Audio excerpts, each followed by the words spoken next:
The studio lights were bright. Too bright. Sundar Pichai sat in the middle of the stage, a thin smile on his face, hands folded in his lap. He had been through interviews before, many of them, but something about this one felt different, not in a good way. The host, a well-known journalist known for sharp questions and even sharper tone, leaned forward. The audience sat silently. The cameras were rolling. "Mr. Pichai," the journalist said, voice calm but eyes hard, "you talk about innovation and progress, but what do you say to the millions of people losing jobs because of automation, because of your company?" Sundar opened his mouth to respond, but before he could speak, another question came, even harsher than the first. "Do you even know what it feels like to grow up without a phone, without electricity, without a future? Some say you've forgotten your roots. Is that true?" The room grew colder. Sundar blinked slowly. He had faced many difficult questions in his life, but never like this. Never in such a public space where every word could be twisted, where every pause could be used against him. He took a breath, trying to stay calm.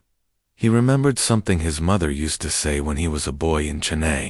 "Never let the heat outside burn the peace inside." Her voice echoed softly in his memory. He looked up again. "I haven't forgotten," Sundar said quietly, his voice clear. "I remember the sound of the train outside my window. I remember waiting for hours just to make one call. And I remember the kindness of teachers who believed in me when I had nothing." The audience leaned forward, but the journalist didn't pause. "Then why do people say you're out of touch?" she pressed. "Why do critics call you a corporate machine with no heart? And more importantly, why did you avoid this interview for so long?" There it was, the trap. Sundar knew that whatever he said would be sliced and shared across headlines by morning.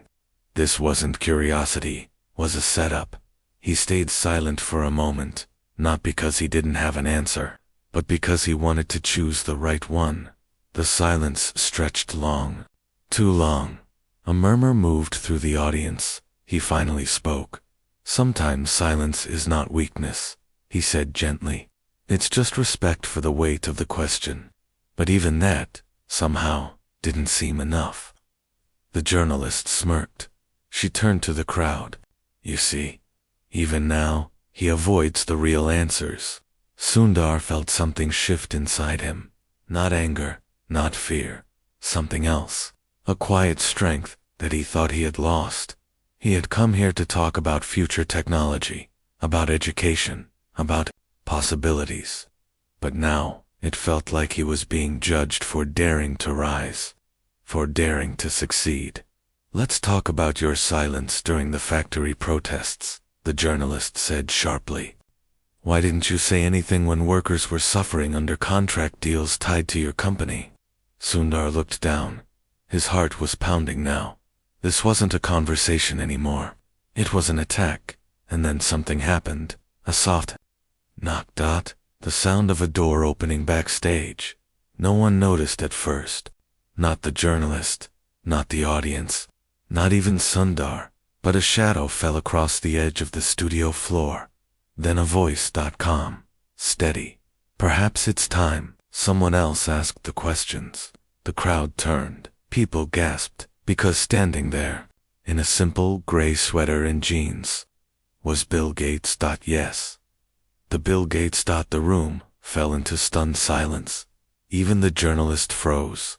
For the first time that evening, she had no words. Bill walked forward slowly, not rushed, not dramatic, just steady. He walked past the host, past the crowd, and sat down in the empty chair beside Sundar. He nodded gently to him. "It's been a while," Bill said. Sundar looked at him, surprised, but a small smile broke through. "It has," he replied softly. Bill turned to the host. "May I ask a question?" he said simply. The journalist looked shocked, then nodded slowly. Bill leaned forward. His eyes were kind, but serious. "Do you know what it takes to carry the hopes of 1 billion people in your decisions?" he asked. "Because Sundar does. I've seen it. The room went silent again. The camera didn't move. The audience didn't. Blink. Bill continued. You asked him if he's out of touch. But do you know how many scholarships he's funded quietly? How many rural schools he's connected to the internet? How many times he's stepped in without asking for credit? He turned to Sundar. And do you remember when you called me years ago and asked if we could help a school in South India because the roof had collapsed during monsoon? Sundar nodded, quietly. And do you remember what you said? Sundar paused, then whispered, I said I know what it feels like to sit under a broken roof and still dream. A single tear slid down someone's cheek in the front row. Bill looked back at the host. He wanted fire, but he brought peace. Maybe the world needs more of that. The host looked stunned. So did the audience. Sundar sat a little taller now. Not proud, just steady, but the questions weren't over. Not yet, because someone else in the audience stood up, and what they said changed everything again. The silence in the room was deep. Not empty, full of tension, wonder, and the kind of stillness that comes just before a storm. Sundar sat beside Bill Gates, his hands still, his breath calm, but his eyes noticed her. A woman had stood up at the very back of the audience. She wore a plain green kurta. Her hair was tied back. There was no makeup on her face, only honesty. Her voice, when she spoke, was clear but emotional.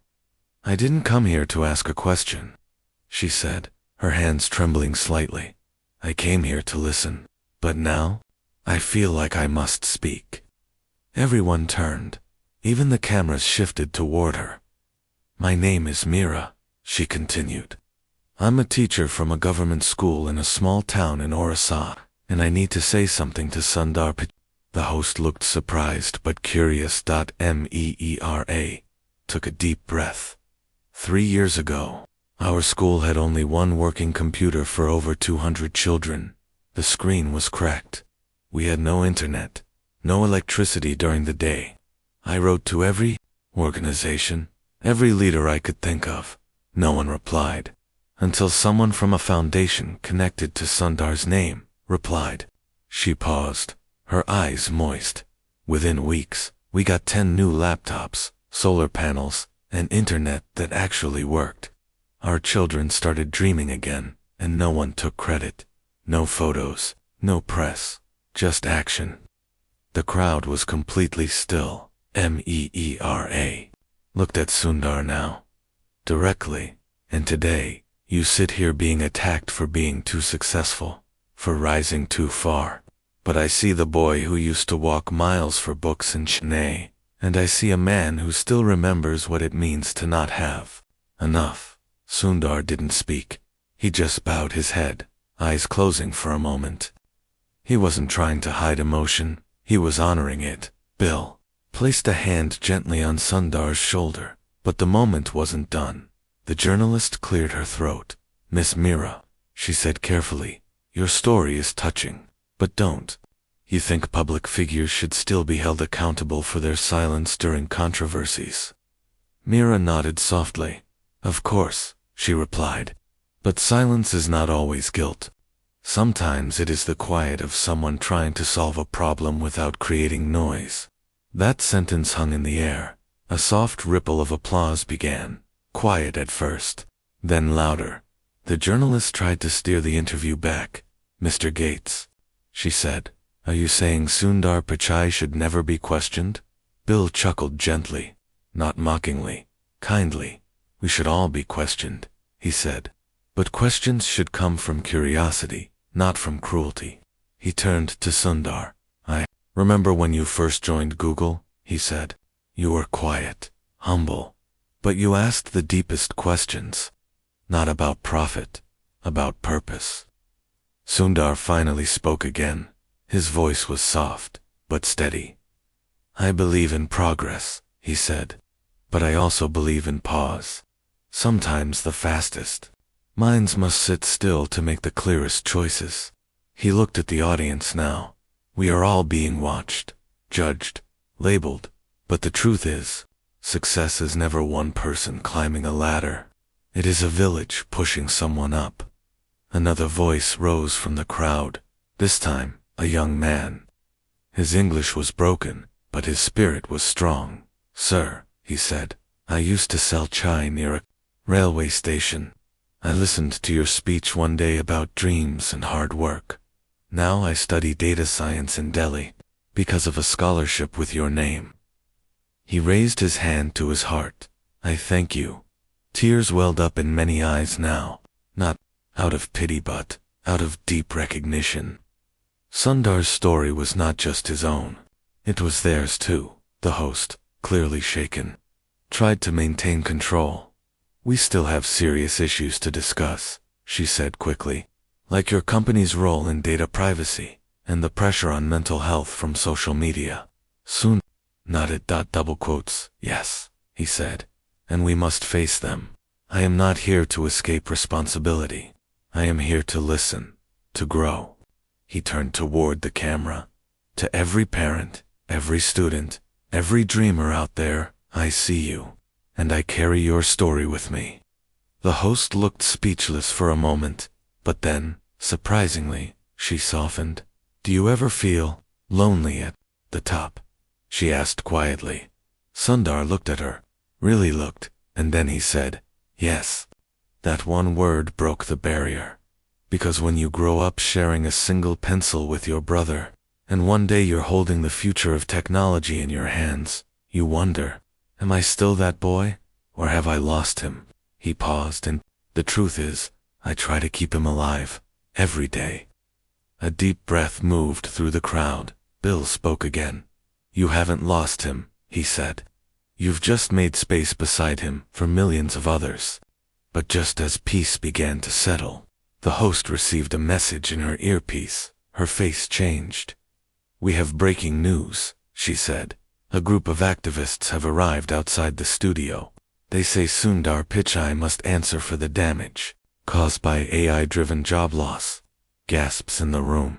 But Sundar didn't flinch. He stood up. "Let them in," he said calmly. The host blinked.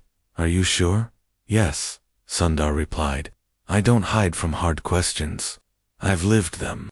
As the doors opened and the protesters stepped in, holding signs and shouting with passion. One of them, a young woman with fire in her eyes, locked eyes with Sundar.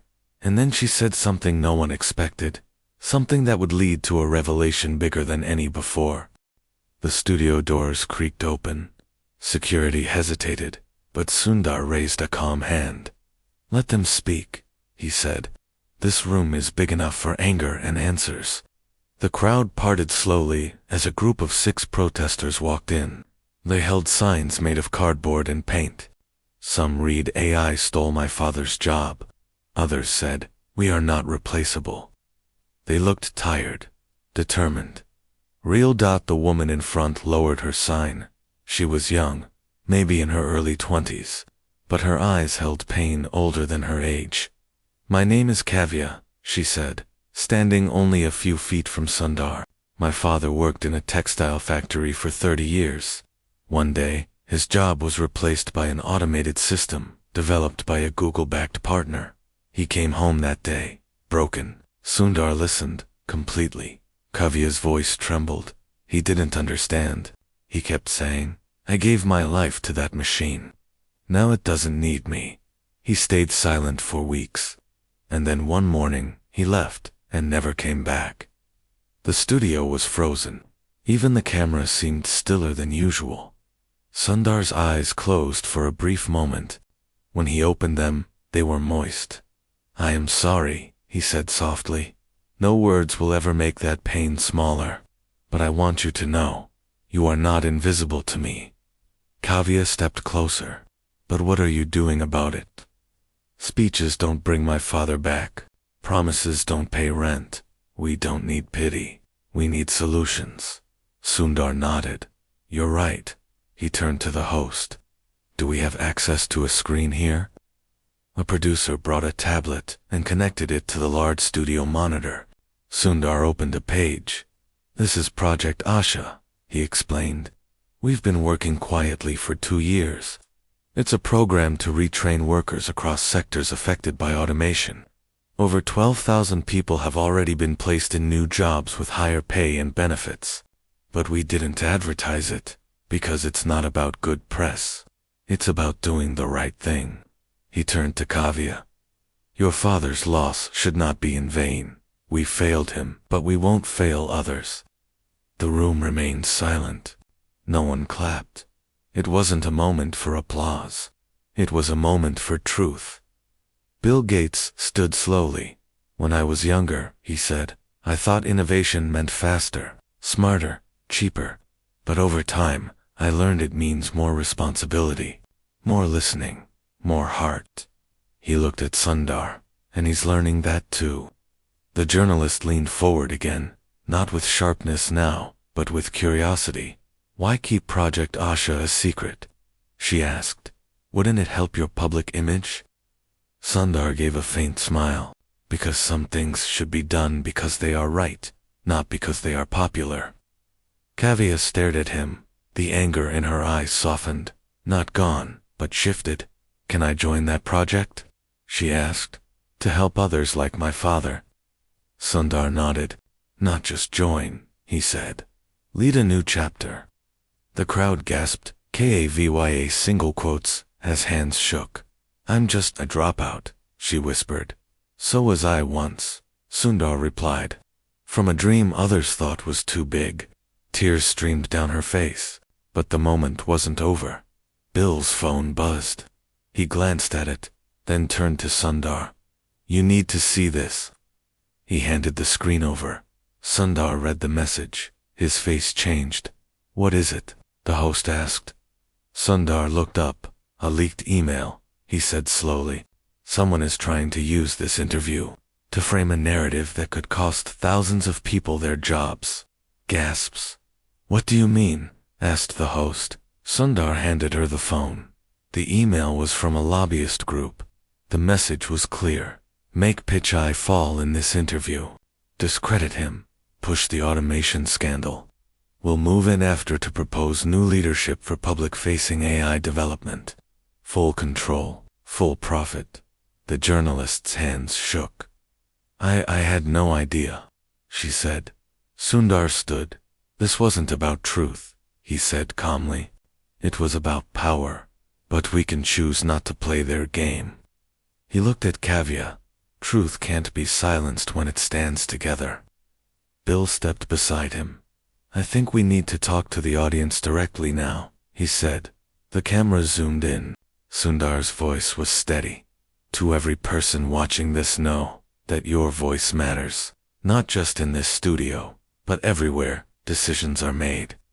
We're entering a new world, one where AI and humans walk side by side, but only if we make it human first. He turned slightly. And to those who use pain for profit, your time is over. A standing ovation began. Even the journalist stood, no longer a host, just a witness, but behind the cameras.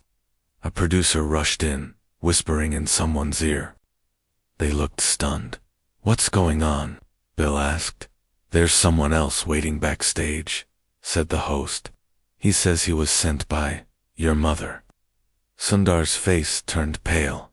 His mother had passed away years ago. So who was this man, and what did he bring? The lights dimmed slightly. The air grew heavier. Sundar turned slowly toward the host, his brow furrowed. He spoke softly. What did you just say? The host glanced at the producer, who nodded and whispered again. Then she looked at Sundar. He says he knew your mother. That she gave him something a long time ago, in case you ever forgot who you were. Bill Gates stepped closer, concern in his eyes. Sundar looked unsettled. Not scared, but deeply moved. Bring him in, Sundar said. The doors opened again. This time, no protesters. No loud slogans, just an elderly man with silver hair, wearing a modest shirt and sandals. He walked slowly, with the help of a wooden cane. His eyes were warm, but tired. When he reached the center of the stage, he stopped. Then he smiled. You've grown, Sundar, he said gently, but you still carry your mother's eyes. Sundar's breath caught. He hadn't seen this man in decades, Uncle Arun? He asked, stunned. The old man nodded. Your mother and I taught in the same school, he said. When you got your first scholarship abroad, she called me. She was proud, but she was also afraid.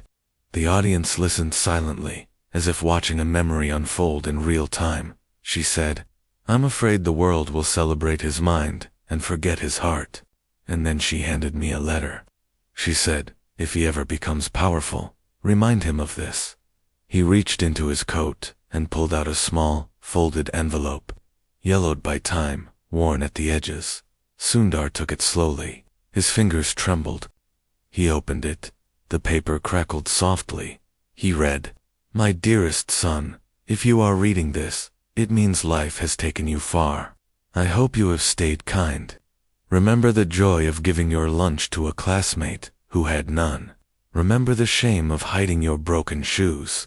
Remember the pride on your father's face when you fixed the radio with scrap wires. Hold on to those memories. They are your true strength. Not the degrees, not the titles, but the love you carry. With all my heart, Amma. A hush spread across the studio. Sundar pressed the paper to his chest. For a moment. He couldn't speak. When he finally did, his voice was quiet, but full of weight. I remember everything, he said. But sometimes the world moves so fast, we forget to pause. This reminded me. Bill stepped forward and touched his shoulder. That's why we need people like Uncle Arun. People who carry truth without needing applause. The journalist's voice broke the silence. Do you think success has made you lose touch, even for a moment? Sundar looked at her honestly. Yes, for moments, yes. But I never stayed lost. Because people like Kavya, people like Uncle Arun, and letters like this, they pull me back. His eyes found the camera again. I want every young person watching this to know. Don't chase success so hard that you forget your story. Because your story is the map, and love is the compass. The audience sat still, many wiping their eyes. Then, Uncle Arun spoke again. I have something else. He handed Sundar a photograph. It showed Sundar at age 8, standing outside a small classroom with 3 other boys, all barefoot, all smiling. This, Uncle Arun said, is where it all began. Bill Gates looked at the photo. You see, he said, it's never about how big you become. It's about how deep your roots go. Kavya stepped forward. Maybe we should start something, she said slowly. A platform where young dreamers can read stories like this. Not filtered, not polished, just real. Sundar nodded. Double quotes, call it roots, he said. A space for stories that don't fit into headlines, but live forever in hearts. The journalist smiled. Not as a host, but as a human. I'd read that. But just as things felt calm, another message came through the producer's headset. This can't wait, she whispered. The host blinked, confused, and turned to the camera. We've just received word that a major press outlet has published a false story stating Sundar Pichai stormed out of this interview and refused to address protesters. It's spreading fast. Gasps again. Bill Gates shook his head. That's not just a mistake, he said. It's an attack. Sundar didn't move. Didn't panic. Instead, he looked straight at the camera again.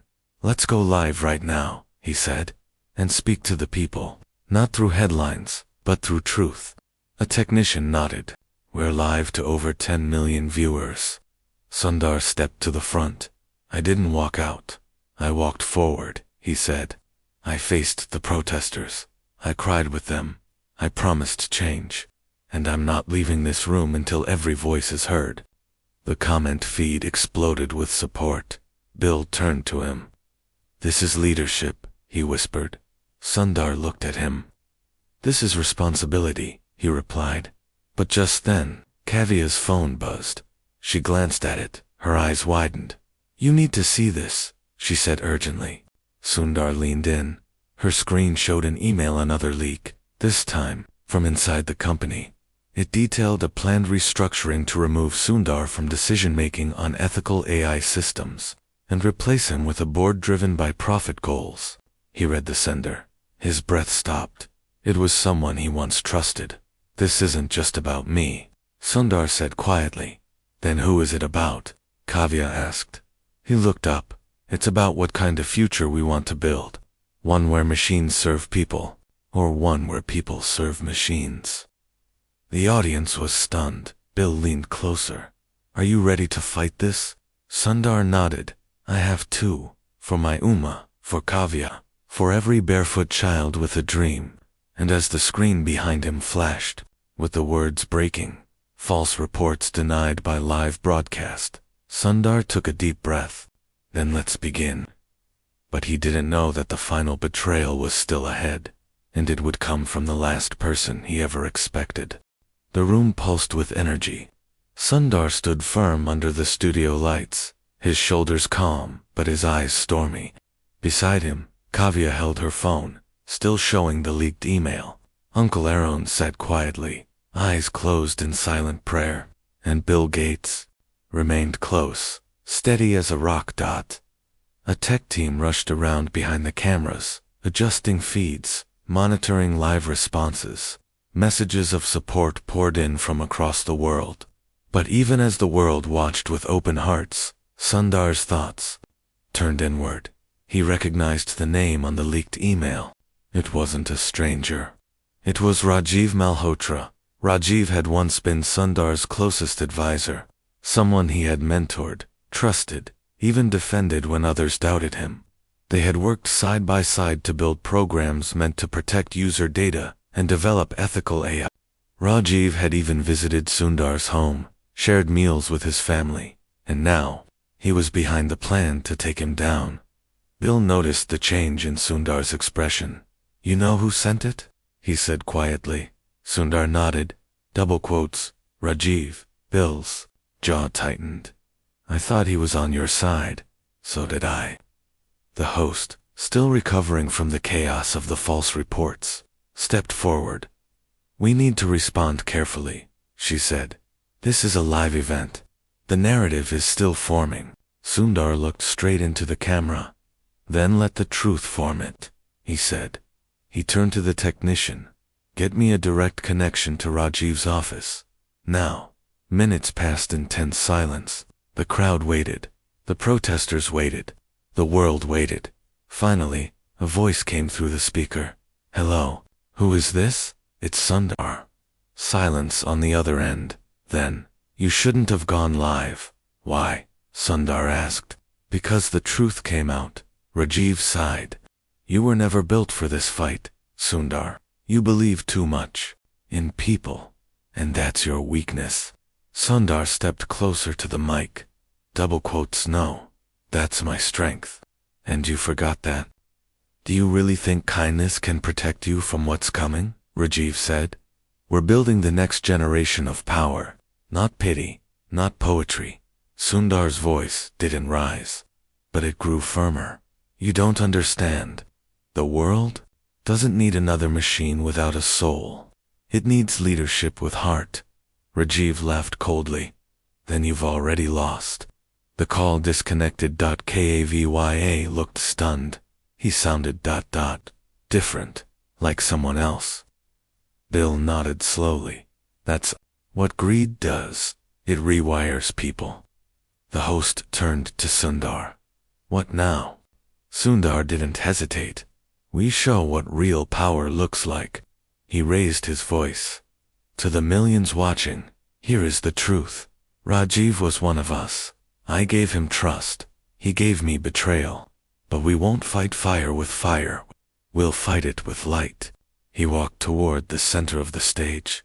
I'm releasing all internal documents related to Project Asha, ethical AI debates, and the restructuring plan. Let people see who stood for progress and who stood for profit. The studio burst into applause. But the moment was interrupted. A security guard rushed in from backstage. Sir, you need to come. There's someone you should meet. Sundar followed him quietly, Bill and Kavya close behind. They reached a small waiting room there. Sitting nervously was a young boy around 15, thin, with large glasses and a bag of papers on his lap. "What's your name?" Sundar asked, gently. "Abhilash," the boy replied. I came because of your story, and because I have something you should see." He opened his bag. Inside were printouts, emails, memos, and internal proposals, all tied to Rajiv, all detailing how he had been planting false stories about Sundar, manipulating team members, and making secret deals with corporate lobbyists. "Where did you get these?" Bill asked carefully. Abhilash looked nervous. "I'm an intern. I cleaned the digital archive room. One day I saw a folder marked emergency plan. I didn't mean to spy, but when I read what was inside, I couldn't ignore it." Sundar knelt to his level. "You're brave, The boy's voice shook. "I thought no one would believe me." "I believe you," Sundar said, "and the world will too." He turned to the producer. "Get this on the screen." Within minutes, the documents appeared behind the studio stage. The crowd read in stunned silence, proof after proof of how Sundar had tried to slow down dangerous AI rollout, and how Rajiv had pushed for faster, unchecked systems to please investors. The host spoke into the camera. "We now have verified documents proving Sundar Pichai was being targeted for removal by a network of corporate interests. His ethical objections to AI policies made him a threat, not to the public, but to profit." The world saw it all. Messages began flooding in. Global leaders, educators, tech pioneers, students, they were no longer watching a broadcast. They were witnessing a turning point. Kavya looked at Sundar. "You did it." He shook his head. "We did it." Uncle Arun stepped onto the stage. "You reminded the world that success without soul is empty." Sundar bowed his head. "And the soul of success is service." But just as the studio prepared to close the broadcast, a final message came in. This time, from Rajiv himself. "A video. Play it." Sundar said. The screen lit up. Rajiv sat in a dark room. He looked tired, broken. "This message is for Sundar," he said. "I failed you. I lost myself. And now, I have nothing but regret." He paused. "They promised me control, but in chasing it, I lost everything else. Your strength was never your knowledge. It was your kindness. And I tried to destroy it." He looked directly at the camera. "I'm stepping down. I'll face whatever consequences come." The video ended. Silence. The host turned to Sundar. "What do you want to say?" Sundar looked out across the room, across the digital feed, reaching millions. Then he said, "I forgive him. Not because it's easy, but because carrying hate is heavier than healing." Bill nodded. "That's why you'll always lead." Kavya smiled. "And that's why we'll follow." But Sundar wasn't done. He turned one last time to the crowd. "Let's build a world," he said, "where power is not measured by control but by compassion." And the crowd stood. The world stood. But one more surprise was waiting. The screen lit up again. A live call from the president of a country. She said only one line, and it left the whole studio breathless.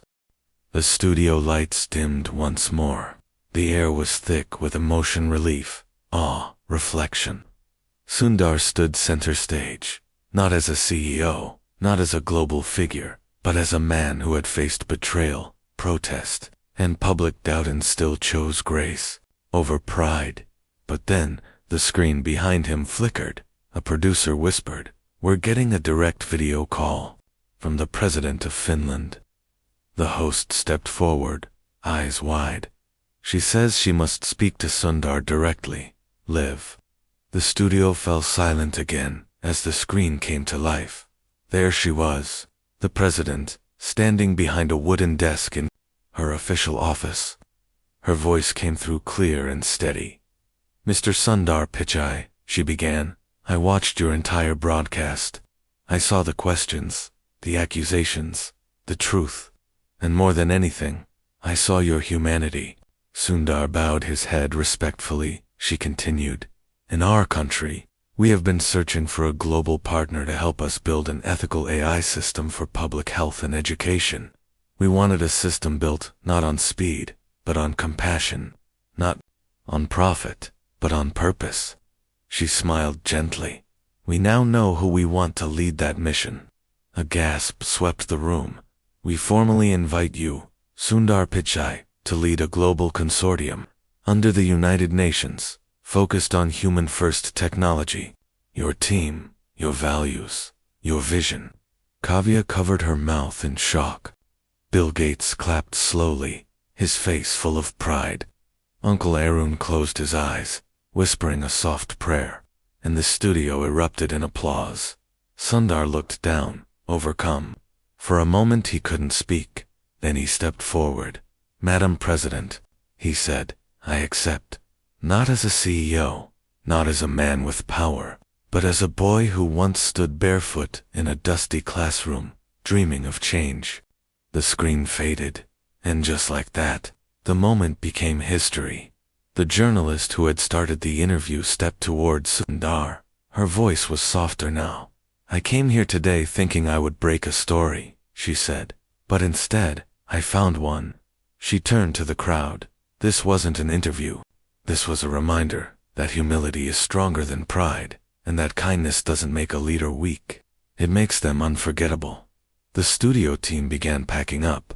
The crowd started to rise. But Sundar stayed still. He looked toward Kavya. "You still want to lead that chapter of Project Asha?" he asked. She nodded. "With my whole heart." He turned to Abhilash, the intern who risked everything. "And you?" The boy straightened his back. "I want to build things that help people, not just machines." "Good," Sundar said. "Then let's begin." As he stepped down from the stage, people reached out shaking his hand, thanking him, blessing him. Bill walked beside him. "You did it," he whispered. Sundar shook his head gently. "We did it." They exited the studio together, into a quiet night. But the silence didn't last long, because soon the streets outside were filled with people, not angry protesters this time, but students, teachers, workers, dreamers holding candles, signs, flowers, not shouting but humming a soft tune. The same tune Sundar's mother used to sing to him before bed. He'd stopped. Tears welled up again. Kavya stood beside him. "Your story reached them." "No," he said, voice cracking. "It brought them together." The candles stretched for blocks, each flame a silent thank you, each face reflecting hope. And in that moment, Sundar realized something.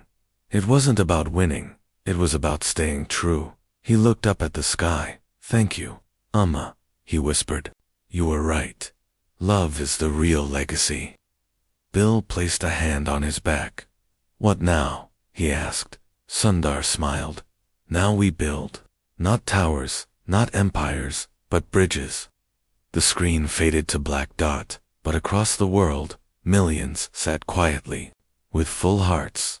And somewhere in a small village in India, a broken classroom had just been rebuilt, powered by solar panels. Connected to the internet, filled with children, and on the blackboard, written in chalk were 4 words that echoed louder than applause: "Be kind, stay human."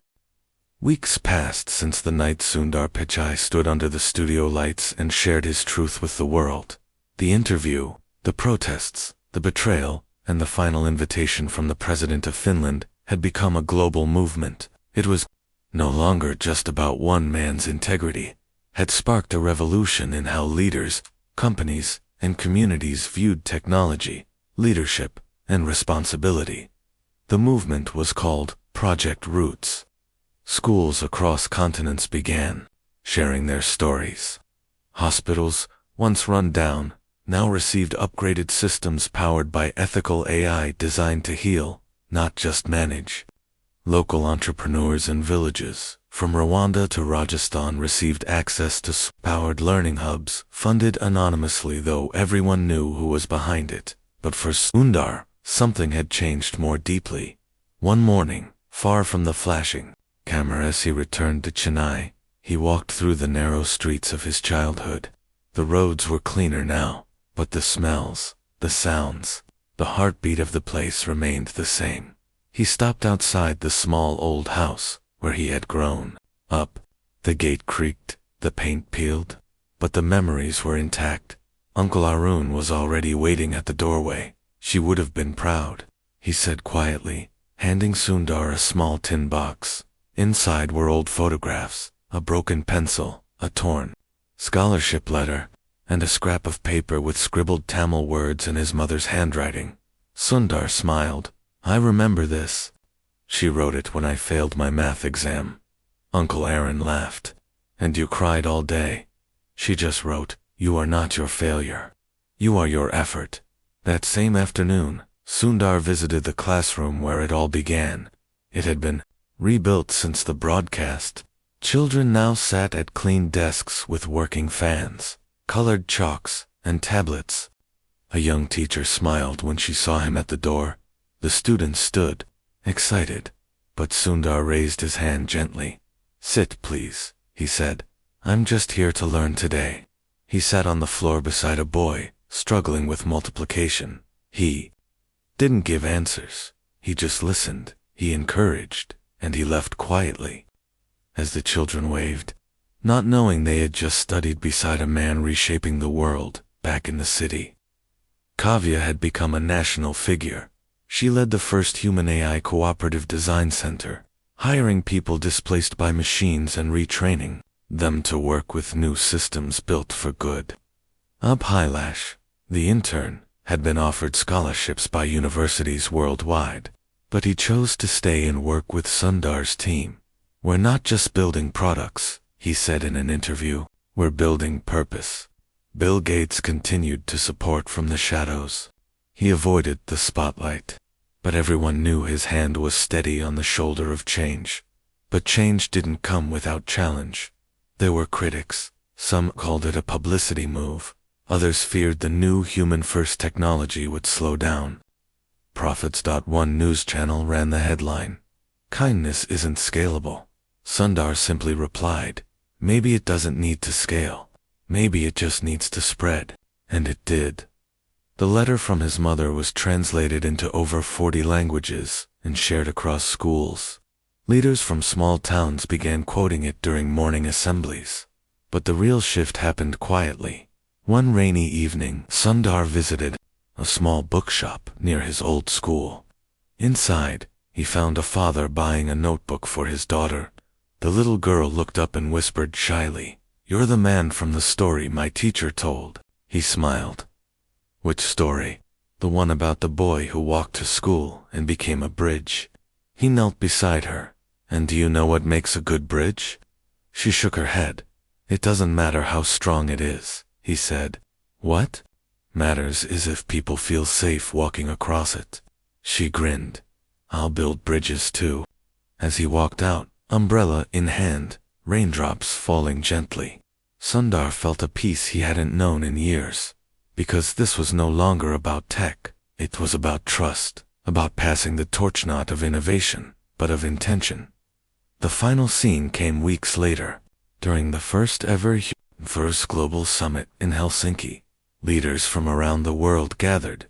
There was no red carpet, no grand lights, just a circle of chairs, voices of survivors, creators, teachers, parents, and dreamers, speaking as equals. Sundar stood up to close the event. His speech was not written, he spoke from the heart. "When I was a child, I didn't dream of becoming powerful. I dreamed of becoming useful." He looked at the crowd. "And today, I stand not as a leader, but as a reminder that no matter how far we rise, the ground beneath us is always made of the hands that lifted us." He ended with 4 words, the same ones written across blackboards, signs, tablets, and even satellite messages from classrooms around the world. "Be kind. Stay human." As the room stood in silence, then applause, Sundar stepped off the stage and walked quietly into a future, built not on fear, but on faith, not powered by code alone, but by compassion, and not remembered by achievements, but by the hearts he helped heal.